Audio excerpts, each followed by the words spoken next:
সাভারকর মানে তেজ। সাভারকর মানে কি? সাভারকর মানে তখন, সাভারকর মানে তত্ত্ব, সাভারকর মানে যুক্তি, সাভারকর মানে তারুণ্য, সাভারকর মানে তিন, সাভারকর মানে তলোয়ার, সাভারকর মানে ঝলমলানি। আমি তো বাইরে কাউকে 2 বার কি শাস্তি দিয়েছি। ওপরওয়ালা একটা জীবন দিয়েছিল, বিচারক মহাশয় দুটো দিয়ে দিল। ধর্মীয় বিশ্বাসের থেকেও অনেক বেশি ঊর্ধ্বে হয়। আমরা অখণ্ড ভারত গড়ে তুলব, অখণ্ড ভারতের খণ্ড ভারতে। আপনি কেন আপনার ধর্মকে শুধু পোশাক জেনেও চুটি আর গোমূত্র পর্যন্ত সীমাবদ্ধ রেখেছেন? এটা হিন্দুত্ব নয়, যাদের আপনি হরিজন বলছেন। আমি শোষিত প্রজন্ম হিন্দুস্তান। হিন্দুস্তান, তোর প্রাণ আমার প্রাণ, আমার প্রাণ তোর প্রাণ।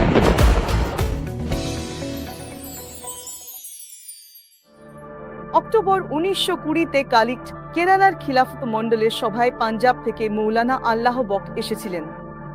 কালিক্টের মুসলিমরা খিলাফত মণ্ডলের নেতা রামনারায়ণ নম্বুদুরিকে বোঝান যে আল্লাহ বক্ষের ভাষণের আগে হিন্দু মুসলিম ঐক্য দেখানোর জন্য শোভাযাত্রায় আল্লাহ বক্ষের বগ্গি ঘোড়ার বদলে হিন্দু যুবকদের দিয়ে টানানো হোক। এতে হিন্দু মুসলিম ঐক্যের এক সুন্দর বার্তা সারা দেশে ছড়িয়ে পড়বে। নারায়ণ খুশি হলেন। বগ্গিতে আল্লাহ বক্স বাদশাহদের মতো বর্ব করে বসেছিল। মুসলিমরা সুবহানুল্লাহ সুবহানুল্লাহ আর আল্লাহু আকবর বলে স্লোগান দিচ্ছিল। হিন্দুরা আল্লাহ বক্সের ওপর ফুল বর্ষণ করছিল। হিন্দু যুবকেরা আল্লাহ বক্সের বগ্গিতে ঘোড়ার জায়গায় নিজেদের জুতে নিয়ে পুরো কালিক্টে আল্লাহ বক্সকে রাজা হিসেবে শোভাযাত্রা করিয়েছিল। মুসলিমরা গর্বে বুক ফুলিয়েছিল। শুধু হিন্দুরা একটা ছোট ভুল করেছিল। একজন নায়েরের মুখ থেকে আল্লাহু আকবর এর মাঝে বন্দে মাতরম স্লোগান বেরিয়ে গিয়েছিল। মুসলিম যুবকেরা সঙ্গে সঙ্গে নায়েরকে মিছিলের মাঝখান থেকে টেনে বের করে দিল। হিন্দু নেতারা আদেশ দিলেন হিন্দুরাও আল্লাহু আকবর স্লোগান দেবে। এই কাহিনী আপনি হয়তো শুনেছেন অথবা এই বইতে পড়েছেন, তাতে পড়ে থাকতে পারে। এই মোপলা বইটির লেখক হলেন বিনায়ক দোদর সাভারকর। পুরো বইটি মোপলা দাঙ্গার মর্মান্তিক ঘটনায় ভরা। আপনি ভাবছেন হঠাৎ আজ এই বইয়ের কথা কেন মনে পড়ল? আসলে সাভারকরের নাম শুনলেই আপনার মনে রাজনৈতিক দলগুলোর টিভি বিতর্কের কথা চলে আসবে। দাভাসকরের বিরুদ্ধে গুজব ছড়ানো হয়েছিল। বারবার এই কথা বলা হয়েছে যে তিনি ব্রিটিশ সরকারের কাছে বহু অনুরোধপত্র জমা দিয়েছিলেন। এভাবে চললে এরা গান্ধীকে সুরিয়ে সাভারকরকেই ফাদার অফ দ্য নেশন বানিয়ে দেবে। ভারতের মতো দেশে একাধিক ফাদার অফ দ্য নেশন থাকতে পারে না। আমি হরপ্রীত কৌর। আজ 28 মে। এই দিনেই 1883 সালে বিনায়ক দোদর সাভারকরের জন্ম হয়েছিল, যাকে নিয়ে আজও বিতর্ক চলছেই এবং এই বিতর্কের মাঝে অনেক অসম্পূর্ণ গল্প ও কাহিনী লুকিয়ে রাখা হয়। সাভারকরজিকে নিয়ে একেবারে আলাদা এক ন্যারেটিভ চালানো হয়, কিন্তু যদি আমরা রাজনৈতিক টানাপোড়েন থেকে সরে এসে সাভারকরজির জীবনের গোপন অধ্যায়গুলো উল্টে দেখি, তাহলে আমাদের বিশ্বাস আপনার মন তাঁর প্রতি শ্রদ্ধায় ভরে উঠবে। নাসিক 28 মে 1883 সালে এই বাড়িতেই সাভারকরের জন্ম হয়েছিল। তিনি ছিলেন সেই আধ্যাত্মিক পুনর্জাগরণের প্রতীক যা স্বামী দ্বন্দ্ব শুরু করেছিলেন। প্রাণায় সাধনা বিনাশা, যে দুষ্কর্ম ধর্ম। এটা কি প্রতিষ্ঠা ছিল? সম্ভব। একটা একটি শিশু যার বয়স মাত্র 9 বছর ছিল, তখন সে তার মা রাধাভাই সাভারকরকে চিরতরে হারিয়েছিল। মায়ের মৃত্যুর পর ভাবল, বাবা তো আছেন, তাঁরই আশ্রয় নেব। কিন্তু মায়ের মৃত্যুর প্রায় 7 বছর পর 1899 সালে প্লেগ মহামারীর কারণে তার বাবারও মৃত্যু হয়। এখন পরিবারই বাকি রইল 2 ভাই, গণেশ ও নারায়ণ, আর এক বোন মায়না। বাবার মৃত্যুর পর পরিবার চালানোর দায়িত্ব বড় ভাই গণেশ সাভারকর নিজের কাঁধে তুলে নেন। 1901 সালে বিনায়কের বিয়ে হয় রামচন্দ্রন ত্রিবঙ্ক চিপলুনকারের মেয়ে যমুনাবাইয়ের সঙ্গে এবং শ্বশুরবাড়ির পক্ষ থেকে বিনায়কের বিশ্ববিদ্যালয়ের পড়াশোনায় সহায়তা করা হয়। এখান থেকে বিনায়ক দামোদর সাভারকরের জীবনে এক মোড় আসে। সেই সময়ে তিনি আর্য সমাজ সংস্থার দ্বারা অত্যন্ত অনুপ্রাণিত ছিলেন এবং মহর্ষি দয়ানন্দ সরস্বতীর একান্ত শিষ্য ছিলেন। শ্যামজি কৃষ্ণ বর্মা এরা ছিলেন সেই সত্যিকারের দেশভক্ত যিনি লন্ডনে ইন্ডিয়া হাউস প্রতিষ্ঠা করেছিলেন এবং ব্রিটিশ শাসনের বিরুদ্ধে আলাদা এক জায়গা তৈরি করেছিলেন।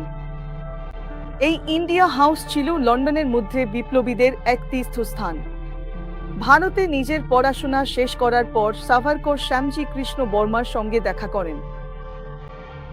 আইনের পড়াশোনা শেষ করার জন্য শ্যামজি কৃষ্ণ বর্মা সাভারকরকে ইংল্যান্ড যেতে সাহায্য করেছিলেন। সাভারকর তখন ইংল্যান্ডে ছিলেন। সেখানে গিয়ে মহর্ষি দ্বন্দ্ব সরস্বতীর শিষ্যদের সঙ্গে দেখা হলে তার মনে বিপ্লবী ভাবনা জাগতে শুরু করে। বিপ্লবের জন্য সভা করা, প্রচারপত্র ও বই বিলি করা তখন সাধারণ ব্যাপার হয়ে উঠেছিল। ইন্ডিয়া হাউসেই বীর সাভারকর মাত্র 23 বছর বয়সে একটি বই লেখেন, 1857 স্বাধীনতা সমন।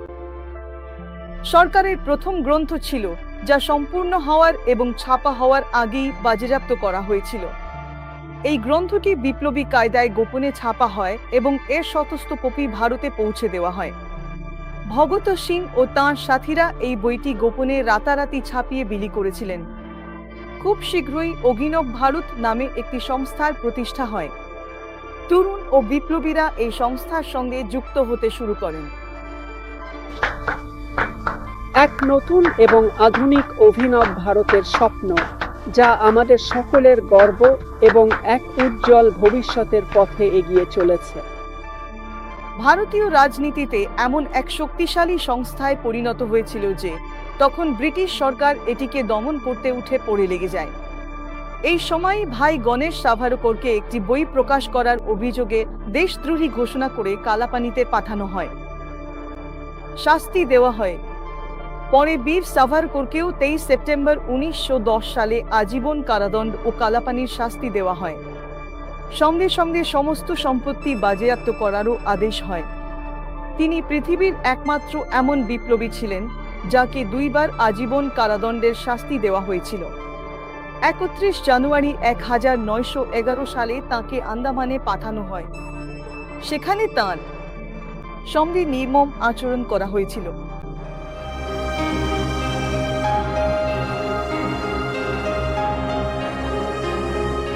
তেল বের করার জন্য তাকে যেন কলুর বলদের মতো জুতে দেওয়া হতো। ছোট ছোট ঘর ছিল আর পান করার জন্য 3 মগ কালো তেতো পানি দেওয়া হতো।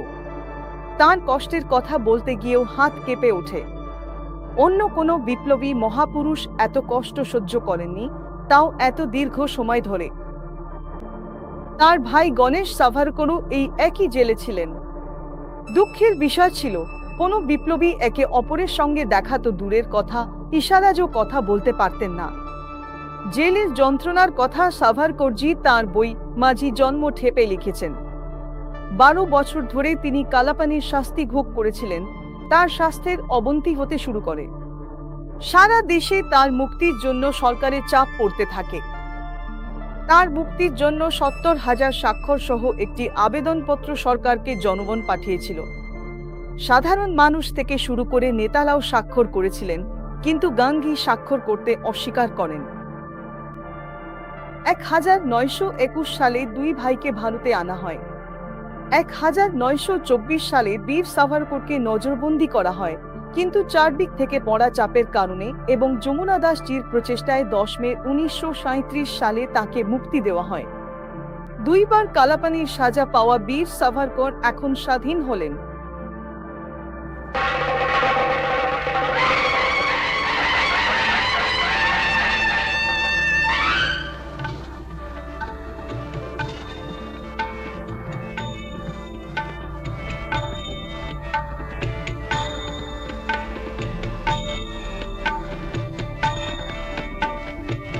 রান্নাঘরের তোয়ালেটা উল্টে দিন এবং রান্নাঘরের তোয়ালেটা বদলে নিন। স্বাধীন হওয়ার পর সম্মানের সঙ্গে কংগ্রেসের নেতা হওয়ার পরিবর্তে ডিসেম্বর 1937 এ আহমেদাবাদে অনুষ্ঠিত হিন্দু মহাসম্মেলনে তিনি হিন্দু মহাসভার সভাপতির দায়িত্ব গ্রহণ করেন।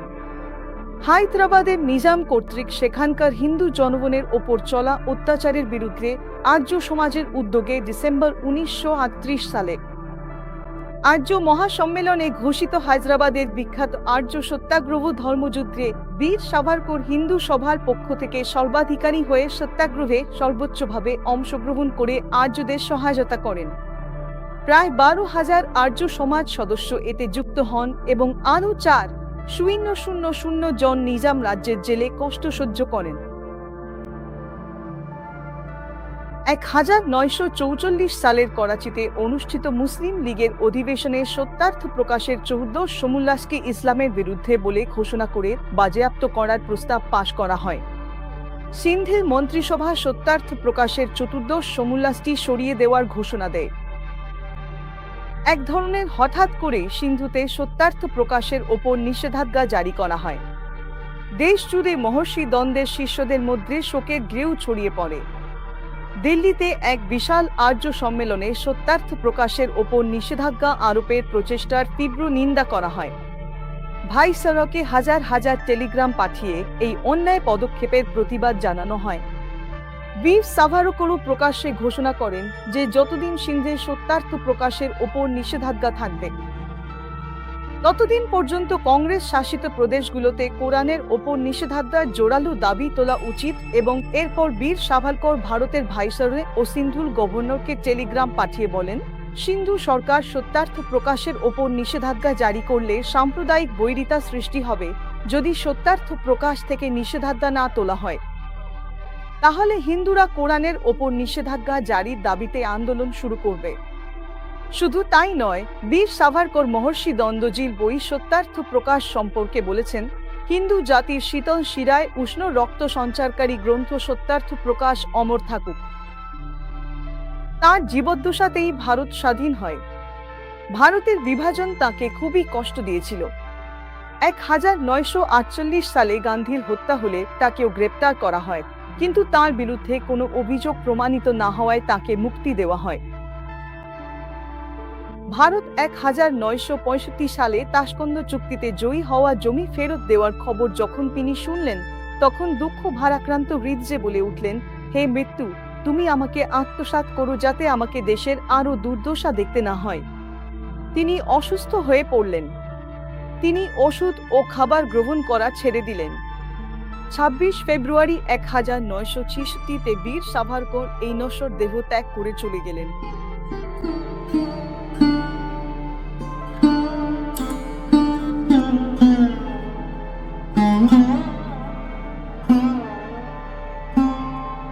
দেশের স্বাধীনতার জন্য তার দ্বারা সহ্য করা চরম কষ্টকর যন্ত্রণাগুলো জাতি কখনো ভুলবে না।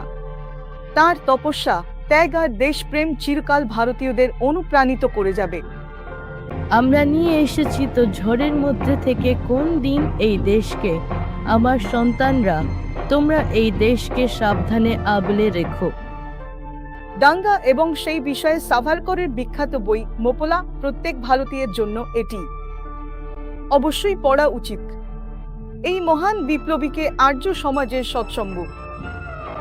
তোমরাই ভবিষ্যৎ আমার বিশাল ভারতের কল্যাণের জন্য এই দেশকে, আমার সন্তানরা, তোমরা সাবধানে আগলে রেখো।